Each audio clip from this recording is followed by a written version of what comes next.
വിഴിഞ്ഞം തുറമുഖത്തേക്കുള്ള റോഡ് നിർമ്മാണം പ്രതിസന്ധിയിലാണെന്ന് സമ്മതിച്ച് കേന്ദ്ര ഉപരിതല ഗതാഗത മന്ത്രി നിതിൻ ഗഡ്കരി. നേരത്തെയുള്ള ധാരണ പ്രകാരം അദാനി ഗ്രൂപ്പാണ് റോഡ് നിർമ്മിക്കേണ്ടത്. റോഡ് നിർമ്മിക്കാനാകില്ല എന്നാണ് ഇപ്പോൾ അദാനി വ്യക്തമാക്കുന്നത്. അദാനിയെ വിളിച്ചു വരുത്തി ഇക്കാര്യങ്ങൾ തുടർ ചർച്ചകൾ നടത്തും.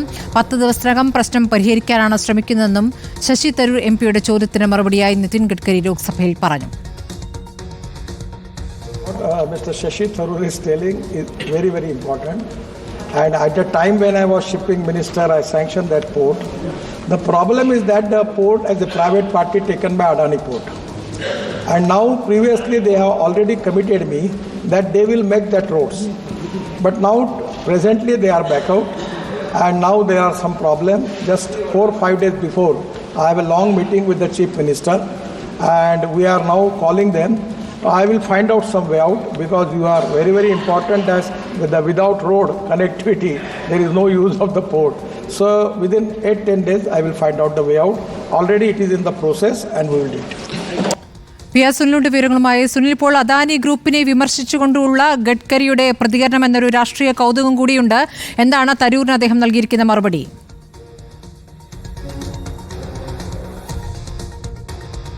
രാവിലെ ചോദ്യോത്തരവേളയിലാണ് തരൂർ അദാനി വിഴിഞ്ഞം തുറമുഖത്തിന്റെ ചോദ്യം ഉന്നയിച്ചത്. ആ ചോദ്യത്തിനുള്ള മറുപടിയിലാണ് കേന്ദ്ര ഉപരിതല ഗതാഗത മന്ത്രി നിതിൻ ഗഡ്കരി അദാനിയെ പോലും പരിഹസിക്കുന്ന തരത്തിലൊരു മറുപടി നൽകിയത്. ഏതായാലും അദാനി ഗ്രൂപ്പാണ് ഈ തുറമുഖം ഏറ്റെടുത്തത്, അതാണൊരു പ്രശ്നമായത് എന്ന തരത്തിലൊക്കെയാണ് അദ്ദേഹത്തിന്റെ പ്രതികരണം പറഞ്ഞു തുടങ്ങിയത്.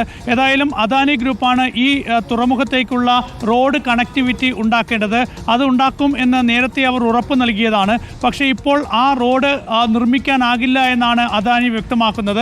അതാണ് ഇപ്പോഴത്തെ പ്രശ്നം എന്നാണ് കേന്ദ്രമന്ത്രി നിതിൻ ഗഡ്കരി ചൂണ്ടിക്കാണിക്കുന്നത്. ഏതായാലും മുഖ്യമന്ത്രി പിണറായി വിജയനുമായി ഈ വിഷയത്തിൽ ദീർഘനേരം നീണ്ട ചർച്ചകൾ നടത്തിയിരുന്നു. ഏതായാലും അദാനിയെ വീണ്ടും വിളിപ്പിക്കും, ഈ വിഷയത്തിലൊരു പരിഹാരമുണ്ടാക്കാൻ ശ്രമിക്കും എന്നാണ് ഇപ്പോൾ നിതിൻ ഗഡ്കരി ലോക്സഭയിൽ ശശി തരൂരിന് ഉറപ്പ് നൽകിയിരിക്കുന്നത്. 10 ദിവസത്തിനകം ഈ വിഷയത്തിലൊരു പരിഹാരമുണ്ടാക്കും എന്നാണ് നിതിൻ ഗഡ്കരി ഇപ്പോൾ വിശദീകരിക്കുന്നത്. സംസ്ഥാന സർക്കാരിന് അനുകൂലമായ ഒരു നിലപാടിലേക്ക് കേന്ദ്രമന്ത്രി പോകുന്നു എന്നുകൂടി അതിനെ വ്യാഖ്യാനിക്കാം, അല്ലേ?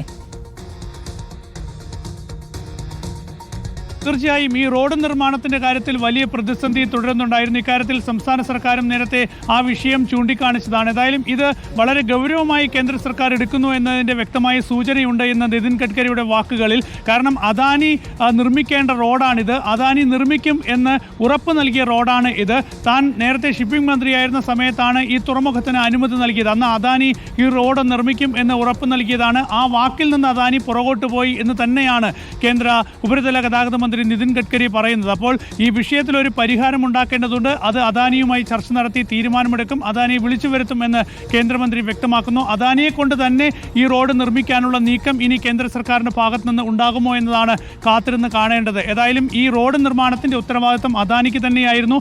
അത് അദാനി തന്നെ നിർമ്മിക്കേണ്ടതായിരുന്നു. അതിൽ നിന്ന് അദാനി പുറകോട്ട് പോയി എന്ന് കേന്ദ്രമന്ത്രി നിതിൻ ഗഡ്കരി തന്നെ സമ്മതിക്കുകയാണ് ഇന്നത്തെ ഈ മറുപടിയിലൂടെ. ശരി, PR സുനിലാണ് ഡൽഹിയിൽ നിന്ന് വിവരങ്ങൾ നൽകിയത്.